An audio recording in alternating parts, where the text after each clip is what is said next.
Yo, yo, 1 2 1 2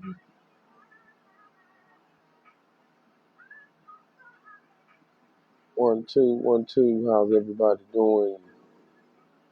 Good, I hope.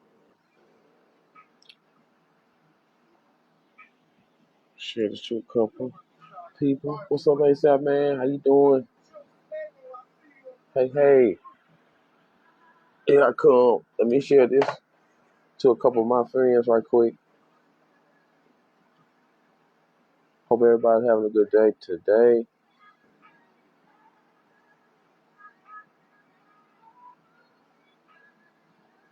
Excuse me here, Hardy boy. What's going on? Oh, there you go.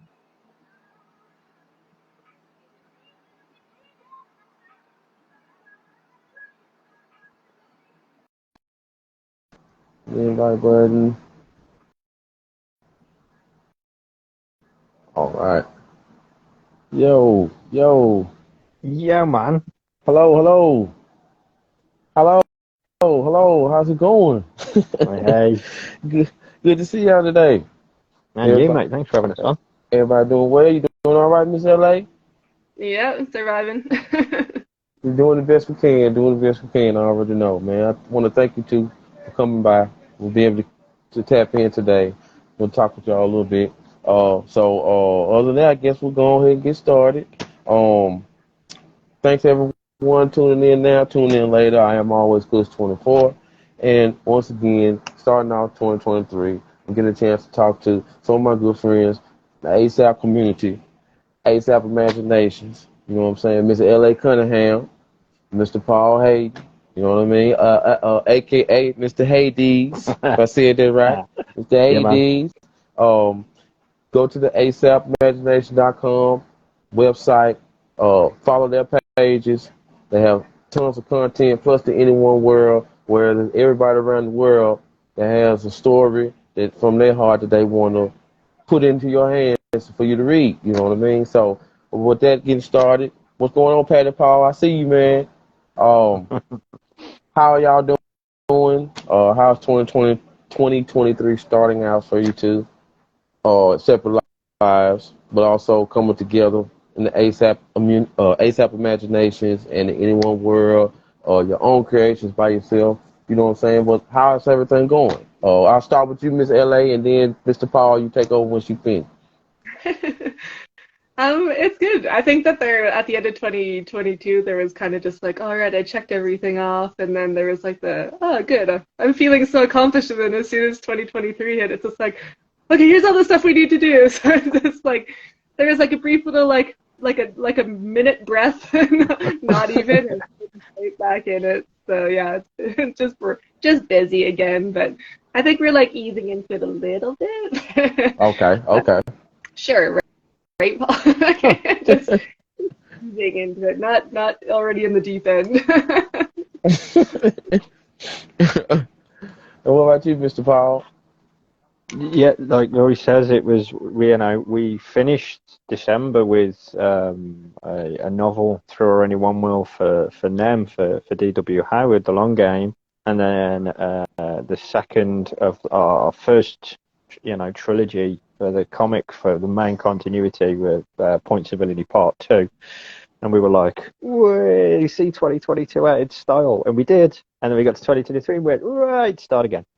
And back to the grind. And yeah, we're already working on several things for both platforms and for minis as well. So yeah, it's Okay, it's it's just the grind is back, man. okay. Oh, and I'm glad you both mentioned that. At the end of 2022, you guys had a double launch or a double Mm. release. Uh, Whoever would like to start, tell me about that double release because I remember seeing the reel, and some of my partners around here was chiming in like OG and Six, you know what I'm saying? And I Oh just yeah. wanted to know, give me a little, give me you guys info on that double launch, you know what I mean, and what was it about? Um.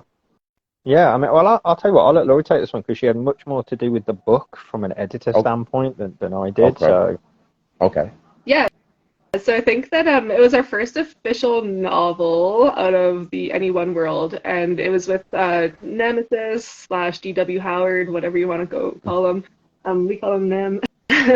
Yeah, he's like writes OPSEC for us and does a whole bunch of other stuff behind the scenes. And this was his first book and novel, and so he's officially a novelist. And yeah, we pushed it out and had a whole bunch of editing going on, and we did some formatting and decided to do the December 31st Happy New Year launch and sneak another thing in on the 2022. So I thought it was pretty cool because that year he became like, he started his own comic press and he became a comic book writer and became a novelist. So that was like a big year for him. So it was cool to be a part of it. Cool. This paranormal thriller. Basically from, I'm going to butcher the last name, but it's Michael Dominicali, I think it is. Sorry, no. I'll butcher it more, but yeah, around that, yeah.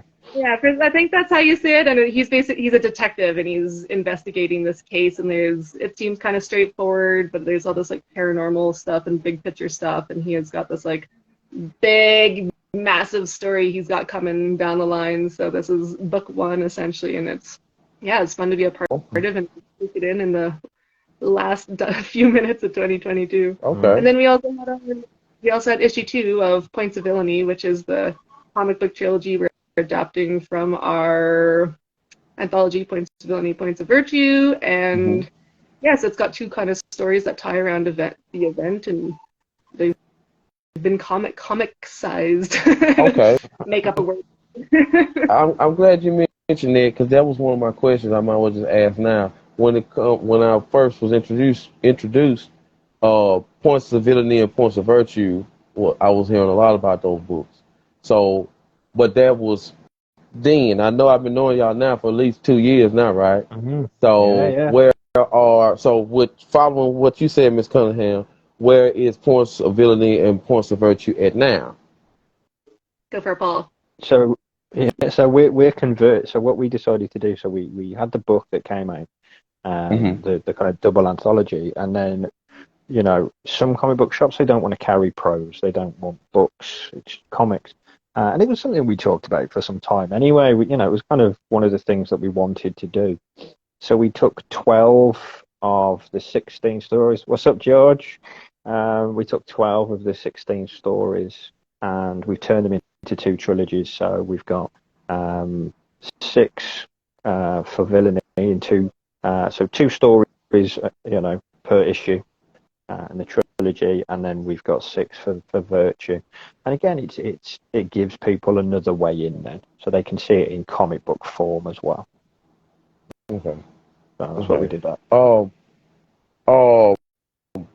The main continuity, which as I look, is the timeline, right? Yeah. So my question is, with the main continuity, what is the importance of the timeline? Because I see it's ongoing, it's not going to stop. Okay. In your words. So that's essentially kind of more or less the not necessarily the order you need to read them in, but that's in the order in which they happened, in which they occurred. So it goes from the points of Villainy, Virtue is the event, is this thing that kind of erupted on the world, and then the comics are obviously at the same time, and then it's Whole, which kind of takes place during the event. Sister Grimm that Laurie wrote is 3 months later, and then things like Messiah and Dead of Night and OPSEC, they take place about a year after the event. Okay. So it gives you this idea, the scope of how the world has changed since that happened. But we wanted to dot in at different times, just to see, how the growth has happened since because London kind of got decimated. So it's like a year later, how life has changed from that initial point. Okay. Yeah. Now when it comes to Sister Grimm, issue 1 and now issue 2 coming this month, right? Okay. Yep. So the work behind this novel, what were some of your inspirations, Ms. Cunningham?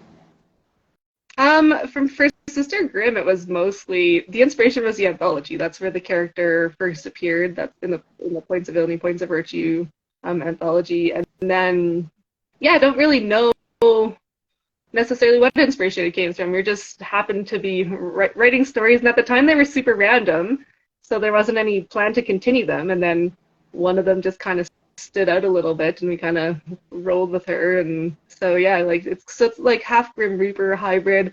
I honestly don't know what a ton of stories are out there that have that. Like I know there's lots of stories about people becoming a Grim Reaper, kind of like your average people. Like I've seen some shows and all that stuff, but I don't know a ton of like comics necessarily. Like maybe Paula has some better idea there, or other people. Yeah, and then I think kind of like the story is like I know in my mind like just writing dark stuff. I always kind of I know Joss Whedon has his own controversy around him, but I was a big Buffy fan, and I know like I always kind of keep that in like the back of my head, where it's just like keep it dark, but also keep it funny at the same time. So that's the style I go for. I don't just want people to just be super depressed reading stuff. Like I still want I want to be meaningful, and right now like this is like a pretty dark and heavy, impactful story, Mm-hmm. but I don't want people to still laugh and like enjoy it and find some silliness, because I think that's always like I'm kind of drawn to the darker stuff, but I think there's even when things are at their worst, like if you can find some humor in it, it makes things easier to get through, and I think that's always kind of what I try and sprinkle in my stories. So even like the darkest subject matter, it'll have dark humor in it. So like this is like it's death, but it's like making fun of it, and the second issue, like there's the character Bennett is again the first one's been up for 6 months, so I don't feel it's a big spoiler, but he's a ghost, and then he's just basically like coming to terms with being a ghost. So you got different things. You got like one. You got Lily's trying to come into terms with being half Grim Reaper, and then Bennett coming to terms with being a ghost and stuff. So you got like you could those two things could really melt you down. Yeah, for So real. yeah, I kind of like sprinkle humor and just two different people and how they deal with it in two different perspectives there. So Hmm. Okay. Um. Also, Ms. Cunningham, tell me about. I want to say it right. Animatronic. Animatronic. Is that right? that's right. Animatronic. Yeah, I honestly don't know if I'm the best person who should be telling that, but I can give like a Yeah, little. This yeah, is go for it. Yeah, yeah. brainchild. So I like.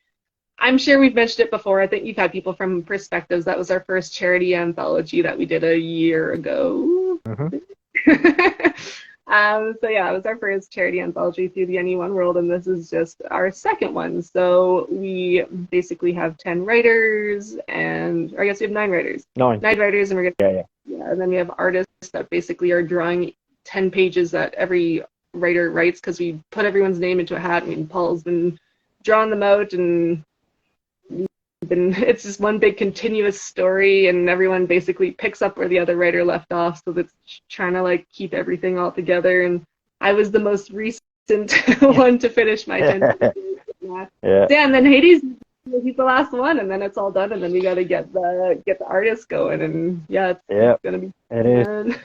fun. And yeah, George there in the comments has said it's got to be second. George is writing it with us. Yeah, Okay. and again, it was 9 writers, and then I gave everyone the synopsis, the bios. We came up with the designs of the characters, and I was like, right, this is the plot, and I gave everyone access to all these folders, and then I did the first 10 pages. So I started the story off, and then every 2 weeks I would go on Instagram Live and have all their names in a hat, and then I check the hat up, and then I just take the next name out, and they were the next people to write their 10 pages and literally pick up where I left off to carry on Okay. telling the same story.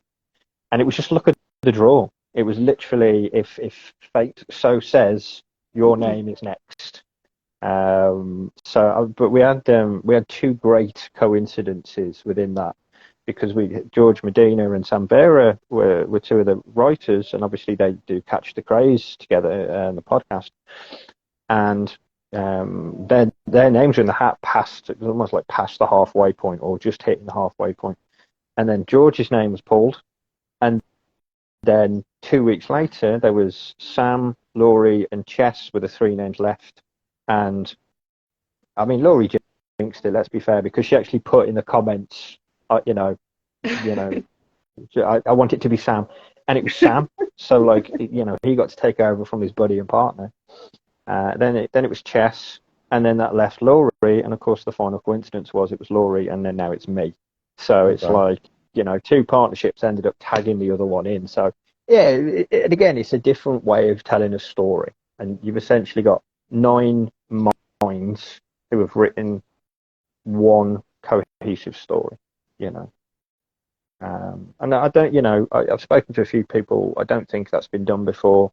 If it has, and I'm wrong, sorry, but I don't think it has. And then what we're doing is we're getting 10 artists to do 10 pages each. Mm-hmm. And then what I'm going to do is put all their names in the hat in one go and literally take them out at the same time. So it's like, you've got the first 10 pages, you've got the second 10 pages, you know. And then they're going to have an allotted time to kind of do everything. So that's the plan. Okay. Now, when it comes to any one world, and I know that's everybody mixed in, right? That's the whole. That's looking back on 2022, like what things and coming into this year and how things are getting started at a good pace. Like what's some things that you could possibly make easier for the whole, you know what I'm saying, as a whole for this year than next year? Because I know last year, because I know it might have been some obstacles as far as like technical or contact. So what's some things this year that you probably already done foreseen in your, you know what I mean? And like, okay, I'm gonna make sure I do this so we can make this easy as a whole. Is there anything like that? Only really in marketing. I think our submissions way that we did it was great, and you know, we had a lot of compliments from people on the way that the submissions was done. But mainly in marketing. So I was, you know, doing this thing where I updated the website. I had another night where I was Mr. Insomnia and decided I was just going to update the website. So what I did was I created a new catalog just our digital, rather than the individual title. You can still do it by individual titles, but I created just a digital one, and then just put that at the kind of like head of our site, you know. But I think just in marketing in general, you know, I think it's all, you can always learn more. You know, you see how different people are doing it. You've got different platforms, so it's just learning. Like I learned a lot about reels and videos and TikTok and shorts on YouTube. So utilizing those things were kind of key for me. But I think as far as the Anyone World and the submissions and things like that, I think we did all right. From, you know, we haven't had to change anything there. Okay. Cheers, George. All right, get your meds. So also I noticed that you have more digital things coming out now, and so where did that idea come about, and how long did it take for y'all to get that together to offer it out to the community or the people that, you know, that want to dive in? Well, we were doing digital last year. Okay. What I wanted to do was, we had talked about this a few times, but putting everything like under one roof. I'm a big advocate of, you know, when you go on shows and then you say, you can find my book over here, you can find my merch over here, you can find this over here. It just gets to a point where you're like, well, put it in one shop, put it in one place if you can. So I'd moved all our digital to the site last year, but what I did, again, just for marketing sake, was update it to create the new catalog this year. So yeah, digital's been good for us. You know, it's been a good tool. I also use it for competitions, so people can get a free digital comic. I do it for like welcome packs, and we also use digital for our LCS packs as well. So when I contact a local comic book shop, I send out the LCS pack, and within that pack, there's a free digital issue of Messiah. The first 10 pages digitally for Dog Eaters, and the first 15 pages digitally for Bob Non-Union Psychic. so people can have a taste of what we're doing. So it's a good tool to use, yeah. Okay. And Ms. L.A., what about you? Yeah, I think that digital just makes it more like accessible, really, because like having it on our website is awesome, but obviously there is like a barrier where not everyone can afford the comics or the shipping or whatever, and Mhm.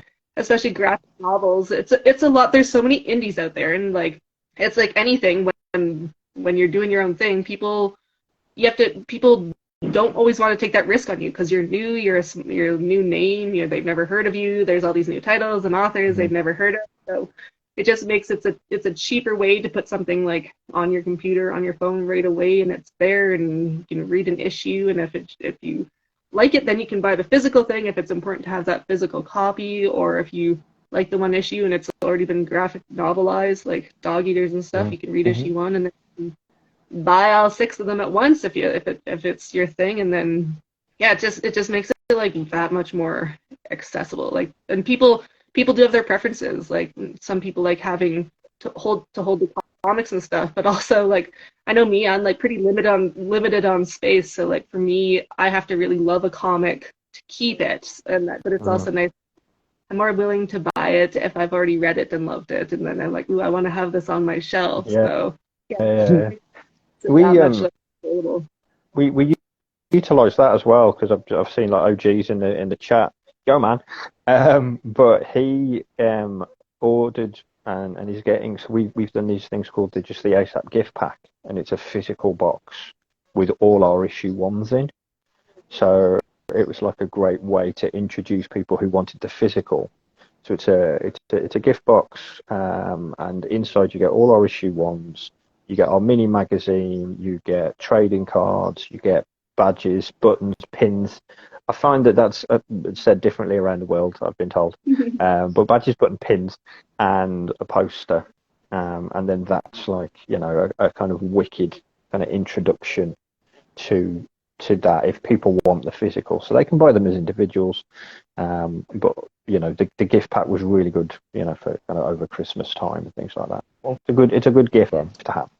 Yes, it is. For all that you said, all the number ones, and Mm, I love buttons and pins, and yeah, whichever man. one, buttons, pins, stickers, I love that. Mm, So that sounds great right there.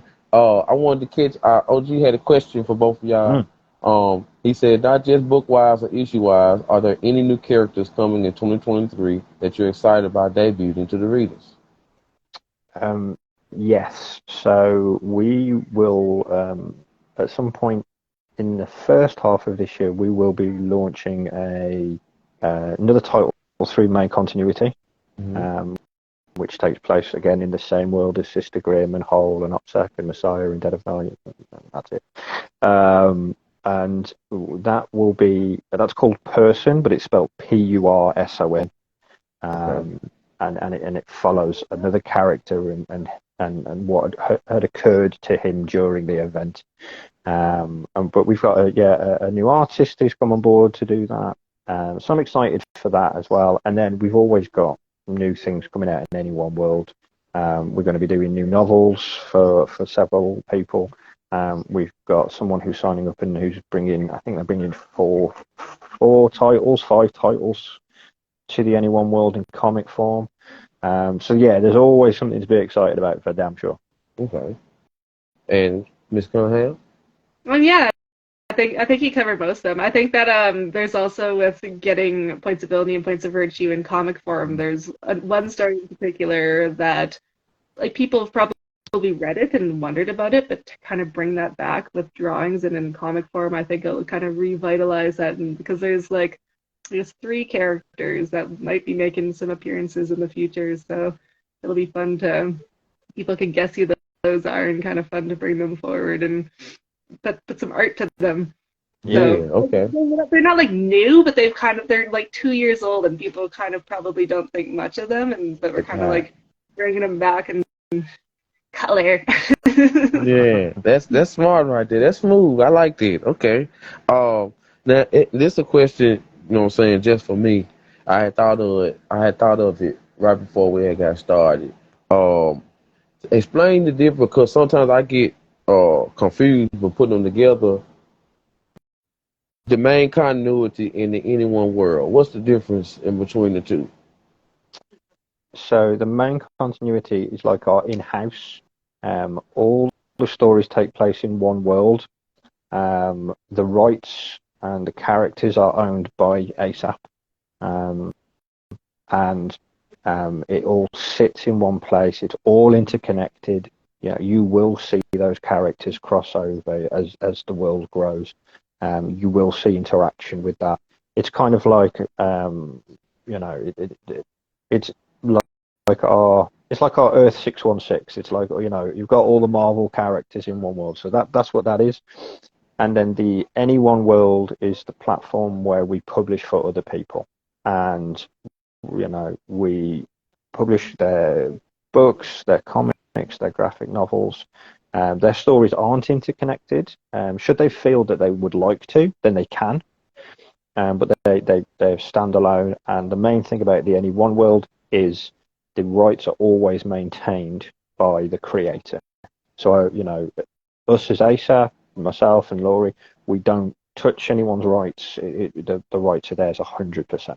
So it's just we publish them. Right. Okay. Yeah. Gotcha. All right. Now I know now. I won't forget that. Okay. Friend or foe. You know what I'm saying? That was a big movement. You know what I mean? And where is that? Is that movement? Is there gonna be a part 2, chapter 2? Like, is that movement still moving? Like, we gonna see friend or foe this year?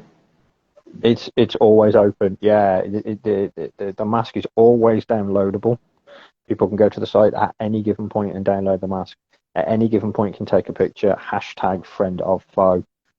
He's a character in Messiah, so Foe himself, is ever present in the comics with his mask on. But it was a really good, fun kind of campaign to do. And then of course, Laurie had absolutely stitched me up a good one with the poster. Was that for my birthday or was that for Christmas? No, that was for my birthday. ASAP, the 2-year anniversary. The 2-year anniversary, yeah. So not my birthday, but what had happened was behind the scenes, even behind the scenes for me, because even I didn't know.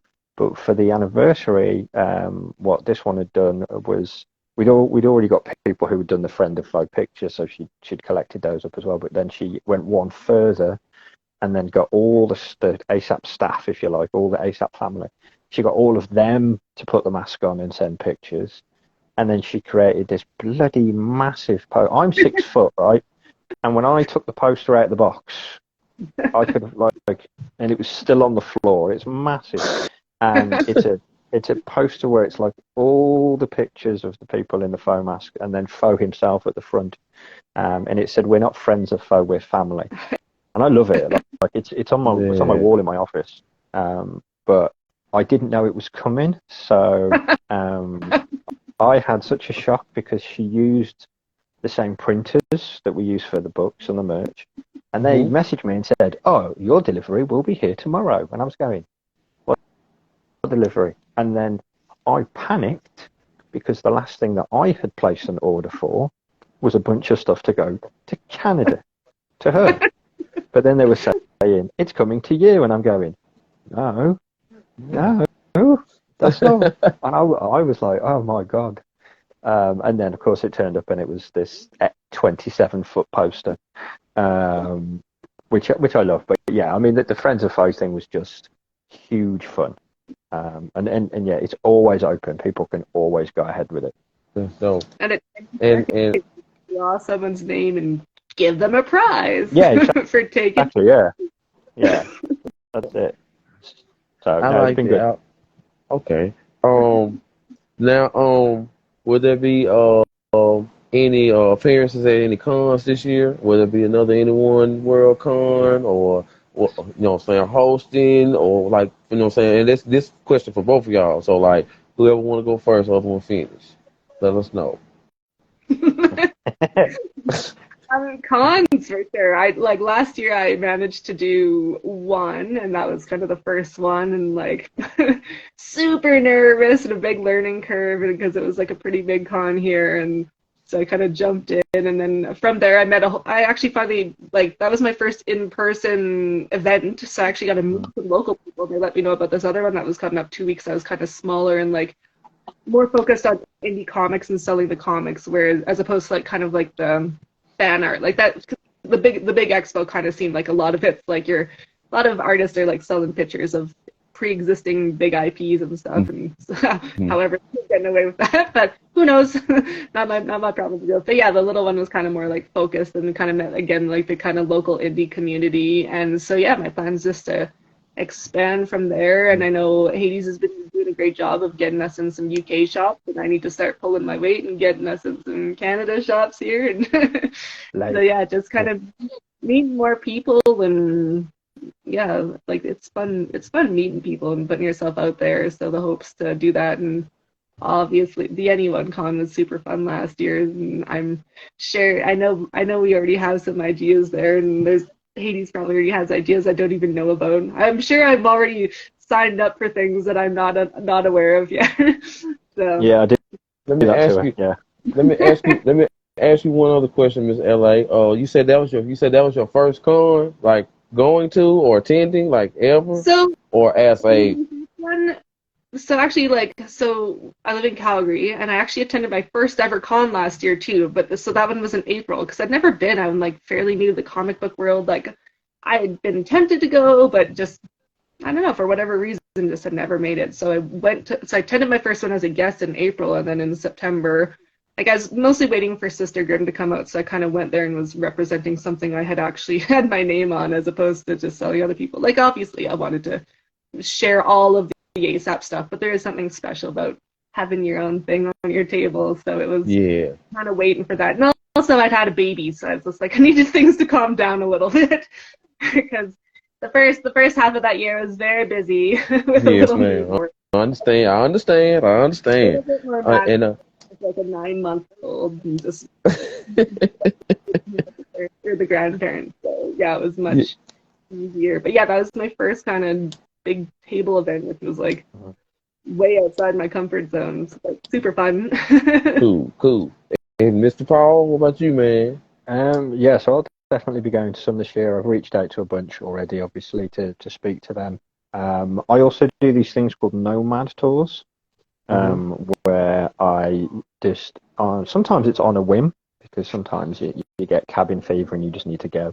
But what I tend to do is I'll pack a load of ASAP freebies into a rucksack, into a backpack, and then I'll jump on a train and I'll go to another city where I'll go and visit the comic shops and the independent bookshops, and I'll go in and I'll give them some freebies and I'll take some pictures to say I've been there.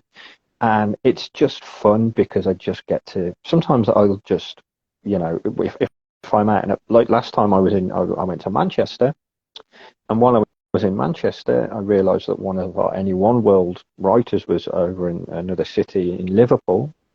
So I was like, yeah, I've got time before I need to go home. So I jumped another train, went across to Liverpool.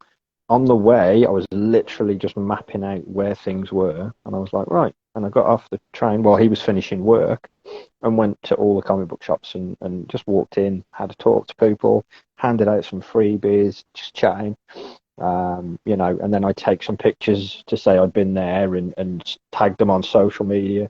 And then I met with the writer and we took some snaps and stuff. And then I took 27 trains to get home.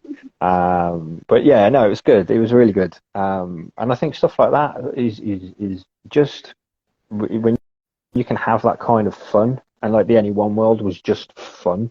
The Anyone Con, was just fun. We'll definitely be doing, because that'll be year 3 for us. So we'll definitely be celebrating that. Yeah, man. Okay. And I definitely have, since I've been, like I said, I met you through Comic Crusaders. Yeah. Shout out, Al. Since then to now, I've seen the growth. You know what I'm saying, with Mr. Cunningham. The first time I got a chance to talk with you, and then Mr. Paul. First time I got to talk with you, me, you probably talked at least two or three times. You know what I'm So, saying? As far as like yeah. going on live or something like that. And you know, we always see Almega. He everywhere. You know what I mean? Yeah, And he's it seems gold, like man. from now to then, I just seen the growth. Like I see more. I see y'all doing more Mm. lives. You know what I'm saying? Doing more. Helping the people that like the ones that came forth with and it's like I have a story I want to try to create. Can you help me? And then it's like once they complete it, then y'all give them y'all create a platform to give them a platform to talk about it if Mm. they feel like talking about it. And I noticed that I told you I shout you out and you're like, oh man, I'm just doing it just to help people come on. What I'm saying. Don't be nervous. Just we just talking. You know what I'm saying. And this is your work. You're proud of it. You put a lot of work into it. So, Yeah, yeah. talk about it. You know what I'm saying? So, I say that to ask, like, within yourselves, and this is a question for both of y'all, from 2 years, 3 years ago to now, like, what's something about yourself that you're more proud of, that you're doing more of, that you weren't doing at first? I'm going to think. I'll let this one go first. Um, I think that like when I first started doing this all, I kind of assumed it would be a long time before I had anything out there. I think I was really expecting to go traditional novel route and just be like things take like 10 years and query forever and then that whole thing is super slow and then met Hades and we have that very much that ASAP mentality and it's just like really we put things out there and that's like always been our way and then once you start putting things out there, it's kind of hard to stop and something becomes achievable and you're like, oh, well, I can put other things out there. Like everything is a milestone and once you kind of do it, you're looking for the next one, but it kind of, you start to get that momentum and it's just kind of hard to stop it once you're rolling. And I know, like you talk about, oh, we're just having a conversation. Like I remember the very first podcast we went on, I was so nervous. well, yeah, yeah. A little nervous, but like I don't not as much anymore. Like still get that little bit, real. And then sometimes you get off a podcast, you're like, oh my god, I shouldn't have said that. That's a terrible answer and stuff. But like, it's easier to just let things go. Like it is. It's just a conversation, and people. We're all mostly a community. Like everyone's been really welcoming and stuff. And like I haven't got a lot of like you get off a podcast and people are like, oh, that was terrible. Like everyone's just like so supportive and like I love that and like, it's great. I haven't left the novel community behind because obviously we're still bringing out novels and there's still like full and stuff, but like the comic community for someone who never really was a part of that kind of growing up, like everyone's been so welcoming and starting to feel like I belong a little bit more every day and like I know I kind of once said that like I've done 3 comic books with my name on it and I know the third one was kind of like man, starting to feel a little bit like a comic book writer. So it's like, it's cool to actually have that feeling. Because the first ones just feel fake. You're like, I didn't do this. Like, I'm holding a comic book with my name in this. Who did this? Who's been writing my name into people's work? Like, it's surreal. And then just to have things out there, like, and I get to work with my best friend. Like, it's awesome. Like, doing a lot of stay-at-home momming, but it's just a fun outlet and creative way to get to spend my time and talk to people, meet more people, come on podcasts like this and stuff. Like it's awesome. Like wouldn't trade it for anything. And let me ask you just one. I want to squeeze in one more. Does that being a mom does that help you creatively even more? Because it's like new situations, like new things. Just wondering. I just wonder. Like there's definitely been stuff that's like I remember I talked to one of my friends and I was just like, do I have like themes and stuff? And she's like, well, ever since you have like had kids, there's like a lot of like parenting and kid stuff like shows up in your work now. She's like, but you used to like torture adults, but now you also torture kids. I'm just like, oh, okay. But yeah, like some stuff comes from there. Like I think creatively, like definitely there's some inspiration there. And like basically like I have this little side project called Babies with Rabies, which is 100% would never have come about if I wasn't a mom. And then yeah, like there's just like the one kind of downside is that like obviously it's a lot of work, so and they take my time, yeah. So like time wise it's definitely harder and like especially with like I'm still in the first year of a little person and it's like first birthday's coming up, but that first year's tiring and like it's so like energy wise sometimes I don't have the energy to for the creativity. I'm like, oh, I'd love to do this, but like, it's like need to have a quick like 20-hour nap or something somehow, which isn't even possible to fit that in. But like, yeah, it it has like there's definitely some pros and some cons, but like it's like no regrets. Exactly. Better And Mr. option. Paul? Do you know one of the things that I enjoy about what we do when we do it is the balance of planning, then a bit of spontaneity. So, for example, like when we first started, and I love telling this story because it's kind of set the theme for how we work. Mm-hmm. But when we were writing the book, there's a pattern where people can just keep writing and they never bring anything out, and they never take that leap, they never take that step. And then I said to Laurie, I said, we need to put a kind of timeline on the book. And then I just decided to just go for it. And then I was like, I sent her a message saying, kind of, I've done what I've done, this is the thing. And what I'd actually done was tweeted out, the book will be out in November. So this is like back in 2020. But I was like, the book will be out in November. And that meant we had to be true to that word. She called me some things. She called me some names. She did some swearing. But it was very funny. But it's also that. But the thing is, we made it. We got there, and that book came out in November.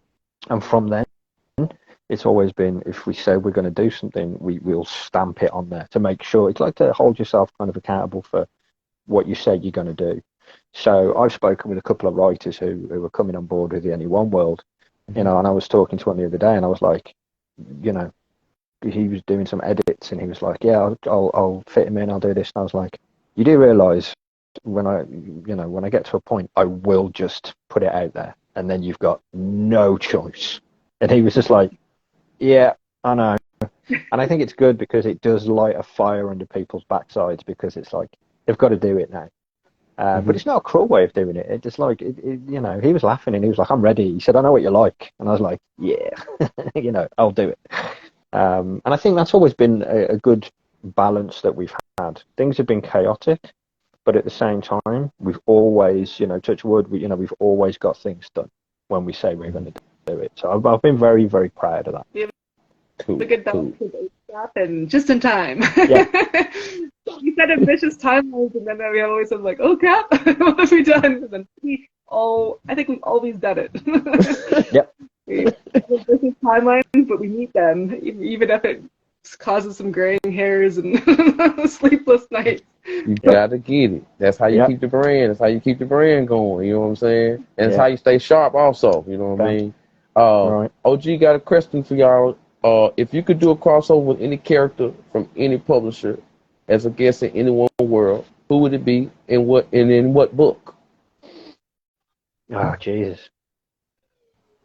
Yeah, that's a big question. It is a big question. Do you know what I'd love to see, or what character I'd love to see back, and I would love to have that character interact with the main continuity for sure, would be the Phantom. Ooh. I would love to see the Phantom, because obviously, people forget he was one of the first, but I think having the Phantom in the main continuity anywhere would be freaking awesome. Because he's an almost forgotten character to a lot. But also he's a character, and especially when you go back to the 80s and you look at like cartoons there, you've got Defenders of the Earth, and he was in that. And then there was the Phantom 2040 cartoon, and that was a massive thing. I'd love to see an incarnation of him somewhere, for sure. That would be good. And Ms. L.A., what about you? I see OG said Spider-Man and Sister Grimm. Could you see that? Yeah, perfect combo. It's funny when he posted that, I was just like, it'd be kind of cool to be Ghost Rider and Sister Grimm. They kind of have like that similar mix, but like different kind of motivations behind what they do. So it'd be interesting to kind of that'd be cool. contrast. And Ooh. I know I haven't read it enough, but I know that like Death from the Sandman series, like I'm intrigued by it, but I don't know enough about her to, or I Mm, guess I don't know if she's a her. I've okay. heard various things, but yeah, I think that like that might be kind of intriguing. But I'd have to actually read it to know. But as far as like comments and stuff, since we own that, Mm. what are you reading right now? As far as like for fun stuff when you're relaxing, what are you reading right now? As far as any comics, any novels, you know what I'm saying, of that nature. I'm reading. I've got Wonder Duck from George Medina. So I'm reading through Wonder Duck. I've got his other graphic novel as well Hmm. in my to read pile, and then my one daughter bought me a Firefly graphic novel for Christmas. Mm, So that is also in my pile at the moment. So those that's what I've got. okay. And Miss LA. I'm not reading anything like just a second, but I have a few that are kind of waiting for me. Like I supported some Kickstarters and stuff, Mm, and when I went to like the last kind of local Comic Con, I got bought some comics from there. There's one that's actually like an anthology from a whole bunch of local artists that I was planning on reading, and there's one called I couldn't resist buying. It's called Streaker. It's about this guy who basically like his power is that he like I actually forget what his power, but basically like the symptom is that he like glows in the dark and loses all of his clothes. So Like a I'm just like this. radioactive Emperor's New Clothes. Yeah, I don't know. I'm really like attracted to kind of silly concepts like that. Like I know like in the indie world, like there's like Bigfoot knows karate. Karate. Like I Yeah, bought that. yeah, that's class. And Yeah. then I have Octopus Cowboy is one that's sitting like nearby, and like it's just this octopus who's like riding a horse and like decked out in Western gear. And then I also have Slowpokes, the second issue of Slowpokes by Steve Arena, I think is how you say his name. It's about killer sloths. Like I don't know, for some reason all that stuff is just fun. That seems to it's attract funny. Yeah. people. That's that's cool. That's cool. So you're more into or both of y'all more into more indie comics than what I mean, like Marvel or DC. I know you like we all have our characters we like, but as of now, it's more about the indies. You know what I'm saying? Support and you know what I mean. I think as well, it's we found each other more since the Hmm. pandemic. I think a lot of us, like I started ASAP, and a lot of us used that time productively. So I think like a lot of certainly since I got to know George and Sam, Hmm. because I cuss them out because I'll go and watch their shows, and then they'll have someone who's promoting a Kickstarter, and at the same time I'm like, this is awesome, but I've got to go to Kickstarter now because I need to support and follow this book because I want this new book, or so I'm like, coming on your podcast cost me a fortune, man. I'm always on there buying a new book, but there's so many great ones, and I think the more you get to know the community, the more you're kind of like shown just great stories from here, there, and everywhere. And yeah, I've certainly found that. And then obviously going to like cons when I was at the one con last year in Portsmouth, just chatting to people, and then me and a guy from two tables down, we were liking what each other had, and we just swapped instead of buying. We were just like, I'll swap you, I want that one, and then I'll swap you this one. Like kids with trading cards. And it was just like you then start to see things that you hadn't considered before. The indies are awesome, mate. That's Yeah, dope. I like that. what are the cons? There's a strong potential to spend more money than you make if you're not careful. Hmm. In other indies, I Yeah. know for like me, when I go into comic book stores right now, I find that I still kind of lean towards more mainstream stuff, just because there's so much I haven't read. Like I know one of the last times I picked up like a Hellboy thing and stuff. Like there's just so much stuff out there where I want to support all the new people and people I've met, but I still kind of want like a little bit more of that like background and all the stuff I've missed out on. So I feel like when I go to comic shops, I seem to get more like I have the Sandman thing and I have like Hellboy and stuff. Like those are two recent ones, so all over the place. And what I'm saying, since we on that subject, I like to ask, who is your favorite character? If it's Marvel or DC, do you have a favorite character?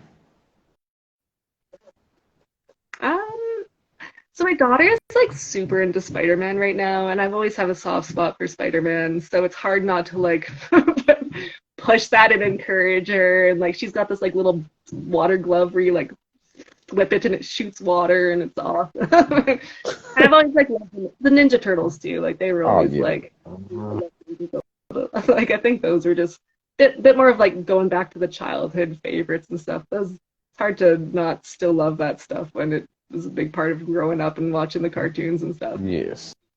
And Mr. Paul? I definitely, obviously, anything Ninja Turtles I'm in.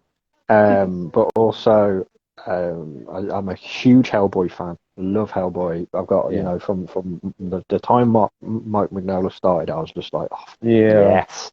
Yeah. And then I'm a huge fan, and I say this all the time, but I'm a huge fan of when it was Wildstorm, the Authority in Wildstorm, and you've got Midnighter and Apollo. Huge fan of the Authority. Less so when DC bought them and then they kind of altered them. But when they first came out, the Authority as a team in Wildstorm, it's amazing. Amazing writing, amazing characters. Yeah, okay, you just put me on game with something. Yeah. I know I'm behind. Yeah, you just put me on game with something. I need to be looking for that. Yeah, they're good, okay. mate. Now, here goes another question for both of y'all again. You know what I'm saying?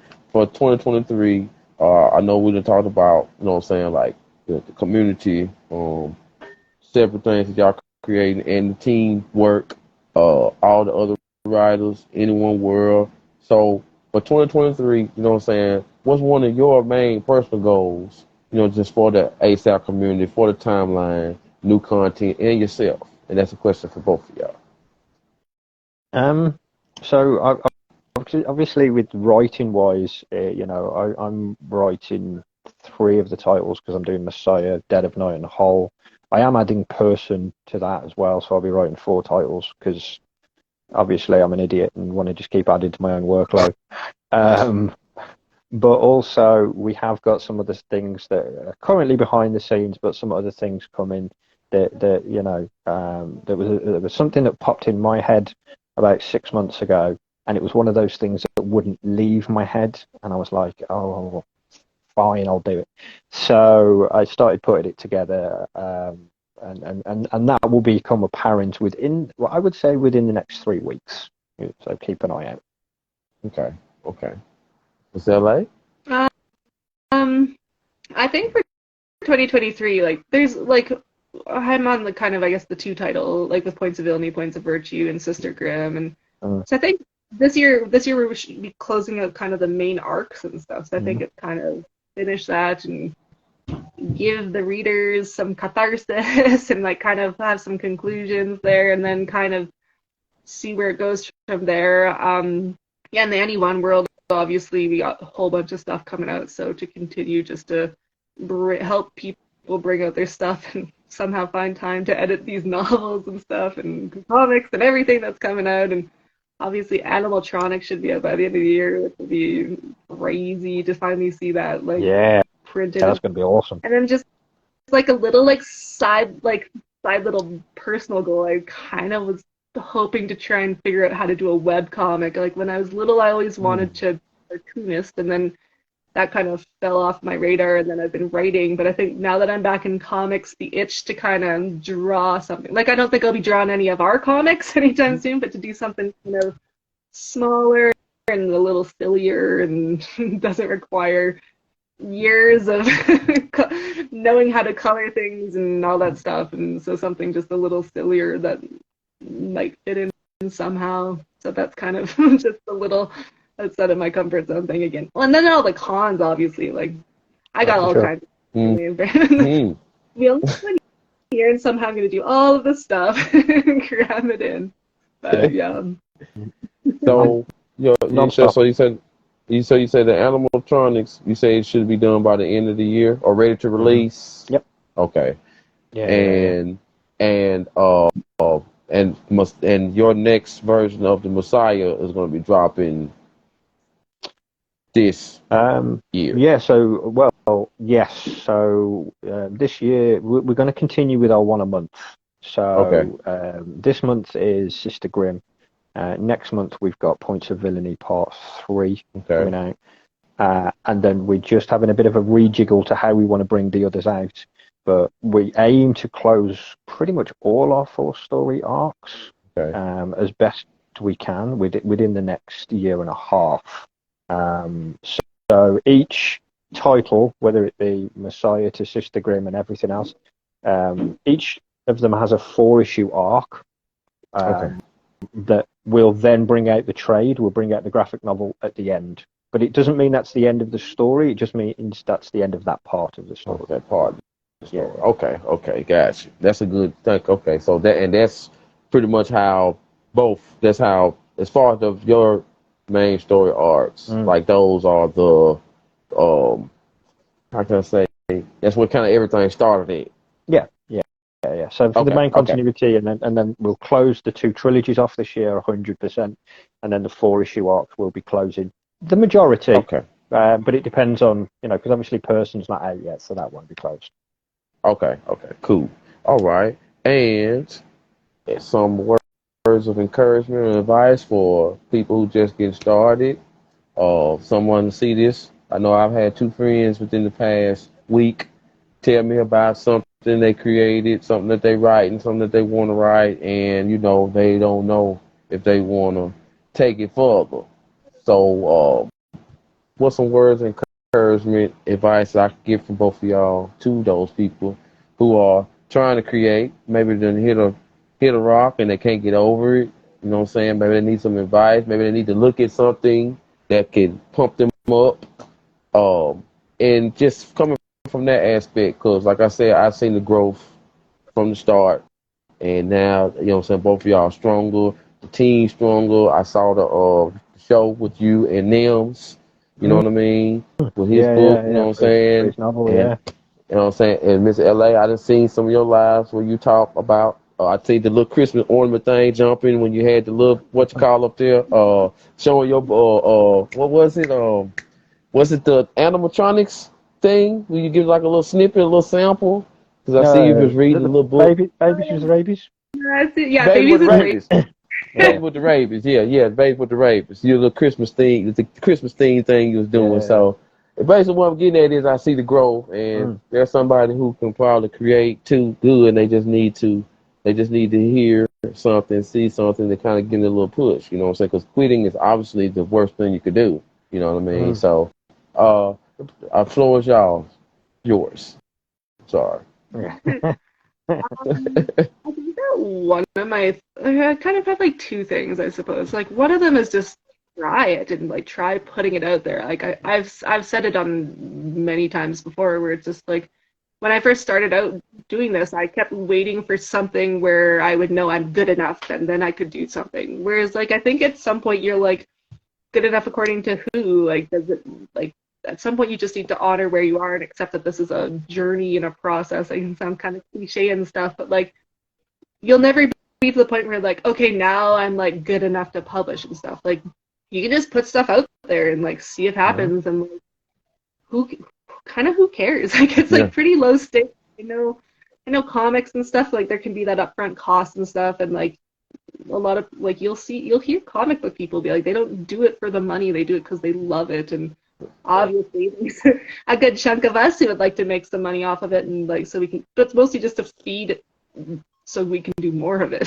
To be fair. And so I think it's just like, just try putting stuff out there. And then kind of like the second half of that is just like, if you try doing something, it doesn't work, that doesn't mean that like you failed. Maybe it just means that wasn't the right route. Like, I know way back when I wanted to like be a novelist and traditionally publish, like I had this path I wanted to go, and then things happen and you're like, oh, this isn't working out the way I wanted, and suddenly I'm in comics and I never planned to go this way, and like maybe it'll steer me back to writing novels one day and stuff, but like, or maybe it'll take me like a completely different way. Like, it doesn't, I think you need to be like kind of flexible and open to taking different paths, and open to the possibility that where you thought you wanted to go isn't where you need to go, and like where you are going to end up. So I think it's really about trying things and looking for opportunities and walking through doors when they're there. Right. That's Agreed. good advice. I think it's people often look for where they can start. You started the minute you came up with the idea. You started the minute you put pen to paper. You know, it's like, don't look for where you need to begin. You've begun, so just look for your next step. Don't think of it as you need to now start. You've started, now take your next step, and then your next step, and your next one. And look for, like-minded people in the community. Give us a shout, 100% give us a shout. We're always open to talk. We're pretty approachable people. But also, there's people who you can just chat with. If it's a comic, go to your local comic book shop. Just have a chat with them. Have a look on social media. Have a look and see what people are doing. And there's so many avenues. And as Laurie said, there are people who wanted to go the traditional route, and more than her in terms of people that we're now publishing, who were dead set on that it was the traditional route. That was the hill that they wanted to climb. And now they're coming through an indie press, and there are pros and cons in everything and anything. But I think to keep your options open, as Laurie says, because you'll find that something just may happen, right? But don't throw things away, for God's sake. Put it to one side if it's not working for you at the moment, because you'll find it happened with me. I put a post out recently where I'd stated it started with one idea, and it was my first ever scribble of Messiah, or the character from Messiah that's now Daniel. And I drew that 20 plus years ago. It was just a doodle, it wasn't even in an art pad. I drew it in like a biro pen in a lined pad because I was just doodling, and came back across it years later, and then all of a sudden, the minute I just saw the picture, things just started to fit into place in my head. So from this kind of scribbly doodle that I'd done in pen, in a lined A4 book, and now we're here. I didn't throw my, I didn't think it was any good, and there are certainly ideas that I haven't revisited, but there are so many ones that you adapt. As you get older, they adapt, and you become stronger as a writer, and so on and so forth. So for the love of God, don't throw stuff away, people. Keep it. Don't throw it away. You right, man. Throw it away. You sure right. I think. I can answer. Go ahead. I'm sorry.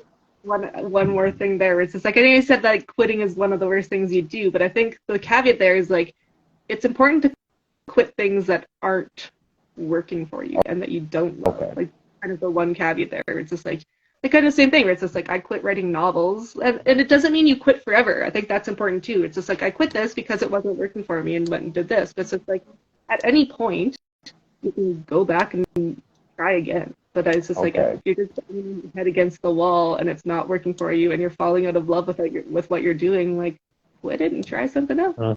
Okay. Yeah, you're right. Yeah. So I need to reword that. If it's not working for you, I wasn't calling you out.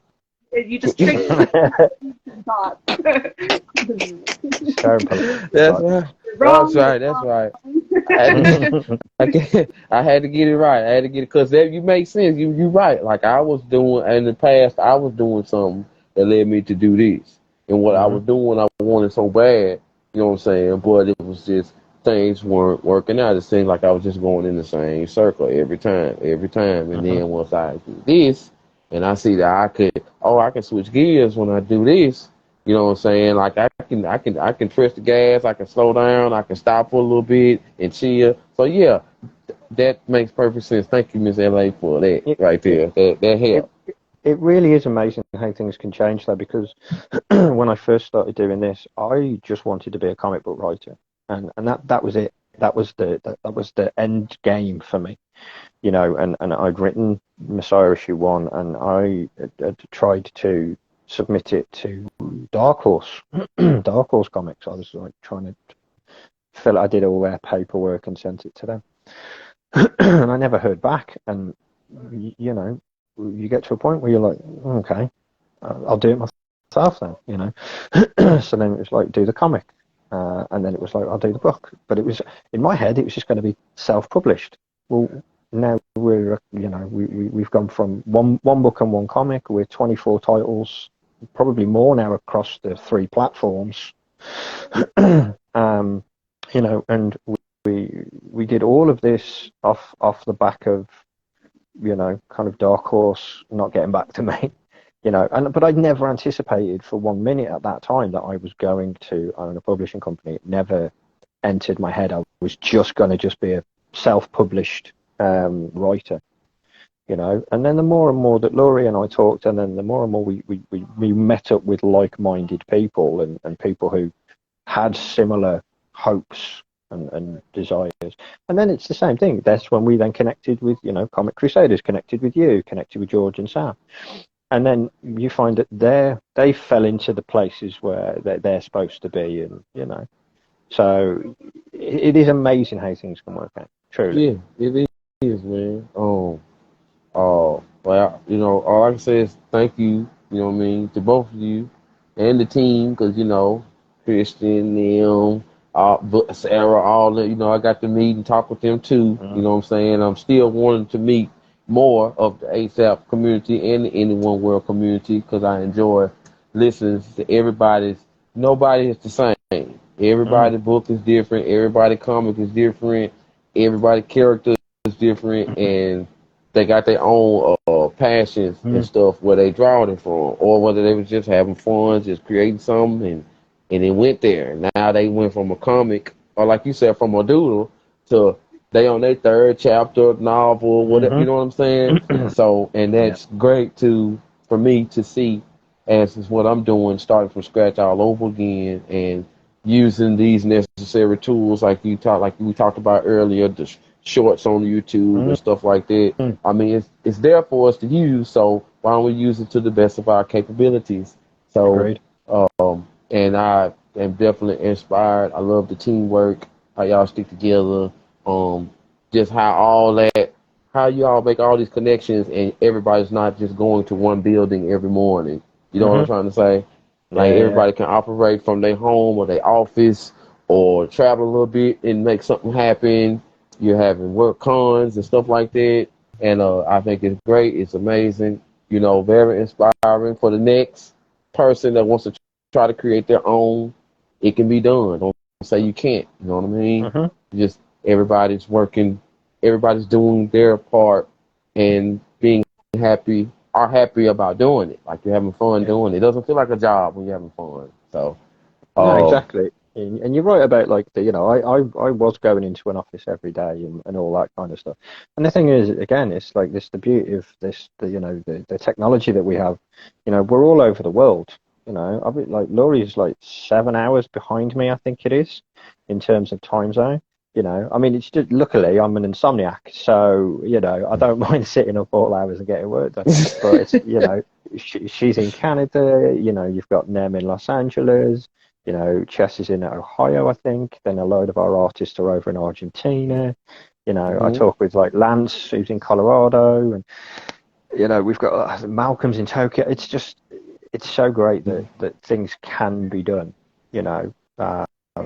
And you get to, like Laurie said at the beginning, I get to work with my best friend every day. And we had a call earlier before we came on to see you. We were just getting some work done, and then it was just like, right, okay, I'll see you on Cook's thing in about half an hour. Bye, and just laughing, So man, it's cool. I think that's great. Like, if we had an office, this would be the funnest office. I believe it would. Yes, it's that we're all, like, can connect at any time and at our schedules and our own locations, but man, it would be fun going into an office with all these people. Yeah, yes, it would. I mean, man, because like you say, y'all all over the world, and would there ever be a meet and greet, as ASAP meet and greet? Do you think I'm gonna say yes, but, like, where would y'all meet at if it was a point in the middle? For me, it would have to be like a big US con. I would love to, hit, say, like, New York Comic Con with Laurie and just go, right, kind of crack the knuckles, right, let's do this, and just walk in there, you know, side by side and going, right, let's, you know, for me that'd be awesome. Somehow it would be in slow motion and super dramatic. Yeah, normal people just walking normal speed past us, just me and her, just kind of like, yeah. Oh man, that's so funny, man. Hey, that's crazy. But yo, I sure do hope that happens. You have an ASAP meet and greet, and just people come from everywhere with their ASAP shirts on, or whatever book they created on their shirt, or poster, or something. That would be great. Cause I definitely would try to make that just to see y'all. I want all the footage. I just want to see everybody. You know what I mean? Nah, that'd be cool, man. One day is the hope. One day, I'm with y'all on that. So, well, we're at the end. You know, usually I would do the bonus thing, but I didn't have none ready this time because talking to both of y'all, and it's like, yo, I got to make sure. I've been watching, you know, the reels, the lives, the, you know, story posts. You know what I'm saying? And I'm trying to really just stay up to date and keep up with y'all more. You know, I try to share every chance I get. If I miss a couple of reels, I come back and, you know, reshare them at certain times of the day just so people can see what's going on. You know what I mean? Especially the ones that love to read, create, and the ones that just don't know what's going on. You know, you need to see what's going on. You know what I mean? It ain't all about the same channel all the time. You know, change the channel sometime. You know, but I did get, I think, enough information broke down from the end of the year. Both of your creations that y'all creating with Sister Grimm, you know, virtue, points of virtue. Everyone that's the ones so far, like I think I've seen like maybe 3 to 4 people that you have maybe introduced that they got something new coming out. Anyone World, how it's going, yourselves, the ASAP gift pack. Everything that you're doing, you know what I'm saying? Shout out to Patty Paul too. You know, I gotta holler at him again. So I see you, Pat. I gotta holler at him too. You know, and other than that, you know, I'm proud to be y'all friend. I'm proud to be able to join with y'all and help put the word out. Hopefully I can get one of my close friends, OG or Spade, to get their ideas out of their head, because they write, and maybe I can get them to say, hey, y'all need to holler ASAP. You know what I'm saying? I've already spoken with OG. We've already had a chat. Yeah, we have already had a chat. Okay. All right. I'll just quiet down on that. I'll quiet down. We messaged a bit on Instagram, and then I was like, bro, let's just jump on a call, man. Let's just have a chat. And I was asking him. It was basically I asked him to do me a favor, and then during the call, then we started having a bit of a chat about some stuff. So I love it. Hey, I love being the bridge. I love being the bridge. I'm starting to accept it now. At first I thought it was just a nice comment, but now I'm accepting it now. So, I'll, you know what I'm saying, before we leave, people, please follow ASAP Imaginations. I gotta stop doing that. I'll be messing up. Follow ASAP Imaginations. Also, you know, go to the website. Check out the LinkedIn page. Ms. Cunningham.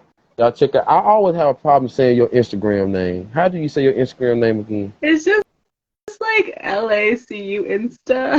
LACU Insta. I changed it for various reasons, and now no one can ever find me. Since you told me that, I'm gonna remember that now. LACU Insta. Like I always